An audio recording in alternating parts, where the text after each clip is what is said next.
Well, I think that's a great segue, Nick, because I think there's a lot of people like Ryan and I whose knowledge on renewables are quite limited.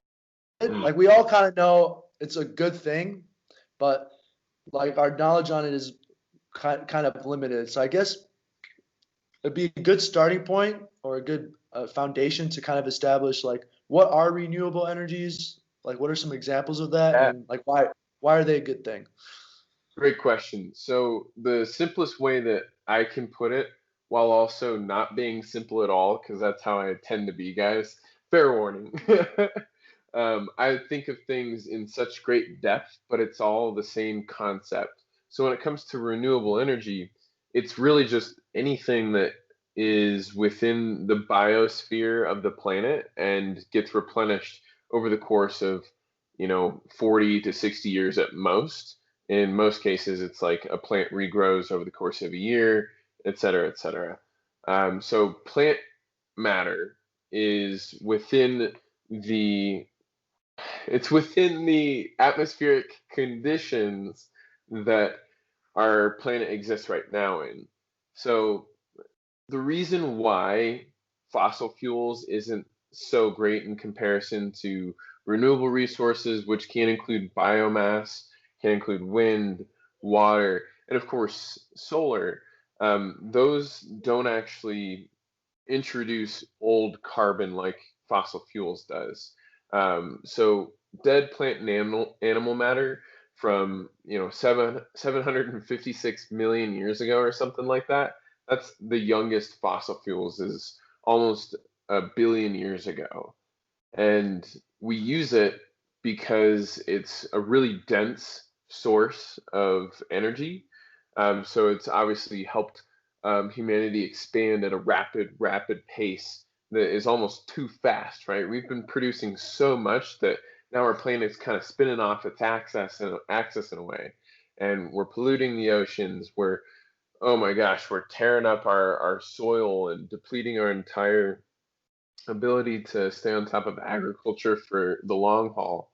There's so many ways that we're out of whack, if you will. And what it is that I feel like we're doing to bring it back to this renewable energy and why that's good, and why the opposite isn't good. Renewable energy isn't trying to mess with how nature does things. It's trying to mimic it in the best of scenarios. So, for example, instead of using corn and replanting that as a crop every single year, or soybeans, or even wheat, we actually have to plant it every single year, then harvest it, and then let the land lie fallow. Every fourth year they like rotate crops out and stuff like that. What they're doing with modern farming practices is they're just taking too much nutrients out of the soil too fast. Mm. Um, and so there's this concept of, gosh, I'm blanking on the name, and this is embarrassing, but um, it's a form of agriculture, permaculture, that I think is permaculture. It's tapping into, instead of replanting crops to harvest and eat from. It's just using crops that show up year after year after year. So there's just, the crops that you plant annually. Then there's the crops that show up perennially, right? So perennial crops can be used in a way for us to harvest without having to replant and, deplete the soil of its nutrients. And we stay in a balance with the ecosystem.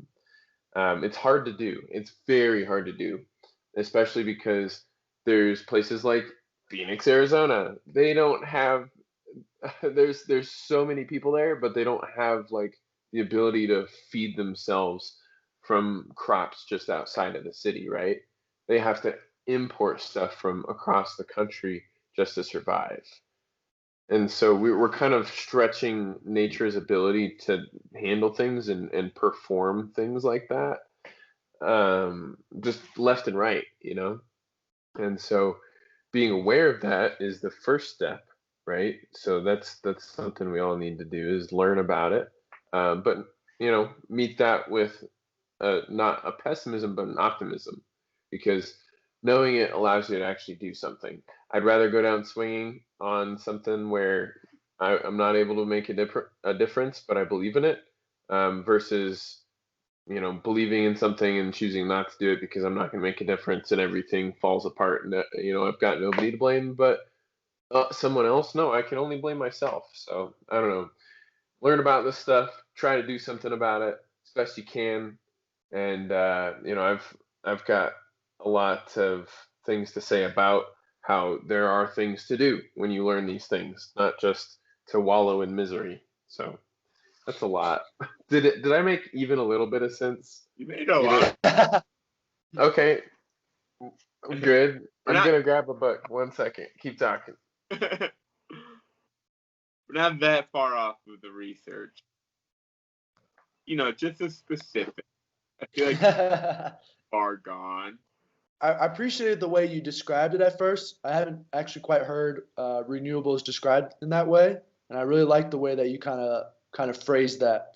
It kind of helps change the like the way that you said how renewables are mimicking nature, like using that as an energy source that mimics nature as opposed to like the opposite. And it kind of helps, like, because when you think renewables, you don't really think of it that way, because when you put it that way, it helps put it in a frame of mind where you feel like renewables can be a way or a source of energy that can replace these fossil fuels. Right. Whereas most people have this kind of like pessimistic views. Oh, it's just a wind turbine. Like we need oil. Right. And I'll be so honest, it kind of we will need oil and gas and fossil fuels for a very long time. It's just a matter of, are we going to nurture it and keep it around intentionally, or are we going to phase it out? Right now, we're not doing that near as much as we should. And the reason why it's going to be necessary for a long time is plastics. Plastics are made of petroleum-based, fossil fuel-based materials. Plastics are in everything. Your phone, this device that we're speaking to each other through, the walls that surround us, everything about every commodity that every one of us owns was either made with fossil fuels in its production, or it was helped by fossil fuels in its transportation. Think about that. There's Damn. not a single thing that is not true about. Well, when you put it that way. And so what do we have to do about that? Well, we've got to do a lot because, again, fossil fuels is the primary source of energy that makes the world turn. And so we can't shake a fist and throw all of the coal miners in West Virginia out on the cold floor. Like, I went to West Virginia and got to spend time with people who worked at coal mining operations, and it was shut down and they were just kicked out and no job, right? And they had injuries and they were trying to sue the coal company for money, and it was just a whole messy thing, and nobody was ever benefiting from it. And fossil fuels is like this weird boom and bust is the like crux of what it does. I feel like is it gives you like it's like a drug, right? It's a rush of energy where it's just a spike of, we can make heat, we can move a car and go, we can go, we can do everything with fossil fuels. And it's become this distortion of reality, and our relationship with the planet Earth has suffered, both in how we're polluting the air, but also in how it trained us to think that we have this false kind of abundance that we don't actually have. Now we have the abundance that's there, it's just a completely different kind, and it's going to take a lot of effort and time to make that transition, right? Because it is a transition from fossil fuels and scarce resources to solar, wind, and truly abundant renewable energy. I include nuclear in that, by the way. Nuclear is way safer than people give it credit for because it had Fukushima and then it had Chernobyl. So nuclear doesn't get a good rep, but I think it should because it's probably, along with solar and all these others, very necessary in our transition away from so much fossil fuel use. Nick, hate to cut you off. You mentioned those two nuclear power plant disasters. Drawing a blank, didn't we have one in the U.S. as well? Yeah, there's been a whole number of them. It was the 3 mile long, Yes, the 3 Mile Island. yes. Yeah. One I'm trying to think of. Yeah, I don't know the details, but I think that was on Long Island. I really don't recall. I just hear 3 Mile Island, and that's what I think of. There's radioactive fallout here in Colorado on the north side of the Denver metro. There's getting towards Westminster, a little pocket of just radioactive zone. It's not a brown zone, but there's like some government designation and name for it, where it's unsafe to be in, basically. And the surrounding area is just kind of oblivious. Whether or not they're affected by that radiation is unclear. There's radiation everywhere, and here's how we know through the fossil record that human impact is irreversible after the very first nuclear bomb was dropped. So I can't remember if that was Hiroshima or Nagasaki. I think it was Hiroshima. Hiroshima. Yeah, I think that was first. And after that date, it's carbon dated in the global fossil record. Every single soil sample on Earth that digs down, and gets a sample from 1945, it has a layer of radioactivity right there. And then there's like radioactive layers every bomb drop since. So it's really interesting to consider. There's a number of ways that humans have an impact on the planet Earth. And there's a number of ways that certain humans like to deny that impact, particularly with greenhouse gases. But there's no denying this whole nuclear fossil record thing. It's what we call the Anthropocene. It's the chapter in the fossil record that indicates a new thing was going on, and that thing this time around was humans. In other eras, it was just different, hotter conditions, colder conditions, whatever. So we know what's going on because we're dropping bombs, which is kind of crazy. America. Yeah. Hell yeah. Dropping Something bombs. like that. Oh yeah. Nick, I've actually haven't quite heard about it that way, but you actually on our last episode talked about U.S. military pollution and the use of PFAs in Japan, where we're not being conscientious, whether it's a small thing like PFAs that are used to. What are PFAs? I don't remember what it Okay. stands for, but it's what the military use. It's like some chemical name, but it's what the military uses to extinguish fires. Gotcha.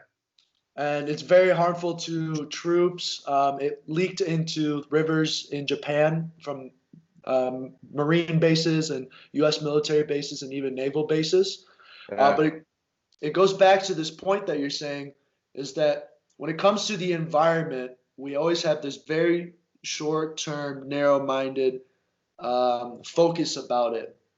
And like we don't think about the consequences of dropping a bomb, either than the human suffering, but what that means for our environment, because the dirt is where we grow our food, and the nutrients that the plant gets from the dirt will move on to us. Like we hear about this time and time again. And it's kind of, I don't know, causation isn't correlation, but you think about how people with no cancer history have been developing all types of different cancers in the last 50, 60 years. when they have no family history, you really start to think about, damn, like what is in the soil or what am I eating? And it seems that moving towards renewables also maybe alleviates some of that. And I could be wrong about that because I'm not knowledgeable on it. But as you're saying, it's mimicking nature. It's not harmful to our health to use as much of these energies or harvesting these energies as much as a fossil fuel. Nick, I hate to go backwards, but when you said about the atomic bombings, how there was a layer of radiation, I know I brought this up to Julian before, like, when we've done all these atomic bomb tests around the world, like, how doesn't that like structurally change our planet? Like that big of an explosion, how doesn't it change or like just flat out start destroying our planet? Is that like, are there more cause? Like, I'm sure there's more causes, but are there more specific ones you could bring to light besides like a coating of radiation on the entire planet's soil? So yeah. Long story short, there is a dramatic change. It's not to the extreme severity that theoretically a nuclear bomb would have, right? When they first made the atomic bomb, they were worried that they were going to ignite the entire atmosphere on fire and burn everyone alive. But no, it's fine. They found that the energy was contained enough that it was just a really hot singular point, and at that point, they found that the radiation would just kind of like flow with wind patterns and basically just coat the entire, downwind area with radiation. Both true in Japan with Hiroshima and Nagasaki, as well as Fukushima when their nuclear plants went out. There's just this, it just bleeds, right? It's this bleeding effect of radiation. And it mutates animals, it mutates babies of humans, right? In Fallujah, there, which is that Iran or Iraq? Iran or Iraq. Yeah. Mm-hmm. So Fallujah in Iraq, there were a bunch of skirmishes between U.S. soldiers and I don't even know which enemies of the Middle East, right? But when America came in guns blazing, they had nuclear tipped munitions and basically just sprayed up the whole fucking place. And like years later, not even like less than 9 months later, there were babies being born in that area that had deformities like 4 or 5 legs, like arms sprouting out of their forehead, like extreme deformities. Some of the worst I've ever seen. So what happens on a biological level, the DNA is getting messed up by this radiation, right? So that's ultimately what happens with these tests and why they have to do them typically in very remote places is to limit the harmful fallout. For everybody that's listening or watching, if you don't know what Nick is talking about, Google "Children of Fallujah." That stuff did not get reported about enough on. Like, do your homework, go research that. Like, this shit's crazy. You're talking about the nuclear tipped ammo? Yep. I wrote that down because I was like, I gotta look into this because I never heard about that shit. Yep. It's wild, man. Respectful, be like, I'll let him say this. I'll verify it on my own. And then Julian verified. I'm like, you know what he's talking about? What the fuck am I missing here? It's pretty crazy. It's not okay. It's insane, man. It's really insane. So yeah, we're talking about a lot of different things, and nuclear is kind of interesting because it's a very pollutant thing in the case of the bomb, but it's also an incredible tool in the case of energy production, right? So could it be the most efficient one if done right? Yeah, it certainly would be. Takes a lot to build a plant, right? Takes like Right. hundreds of millions, if not 15 million or 15 years, just to start a nuclear power plant. And they aren't always kept in the safest of conditions, right? Right. So they just kind of got this bad rap a little bit for a multitude of reasons, and I blame the uh, Simpsons. right. Well, The Simpsons kind of normalized it, to be honest. Everyone's kind of like, it's For you. That's right, like Trump won't be so bad. right. No, for joke's sake. Yeah. So, um, yeah, nuclear is good. It's actually a very powerful thing. Nuclear is great, but it's also very pollutant, and it's one of the worst pollutants. But there's way, way worse, if not like significantly worse, pollutants out there that happen on a more regular basis. That happen in the form of dioxin when you burn trash, and certain things of that nature. Now there are ways to burn trash safely, and cleanly, but there's just a whole lot to it. So, other questions? I don't want to have to ramble too much here. You sure where I can just throw my bag of trash in a room and it creates energy? Cleanly. I wish it were that easy. Going to the back alley, I mean, it's fun when I gotta go out there and smoke, but besides that, what's the point? Why not? there's Goddamn there's fun. there's a lot of inefficiencies in breaking down just everyday trash into efficient fuel, but yeah, I thought of one. that'd be nice.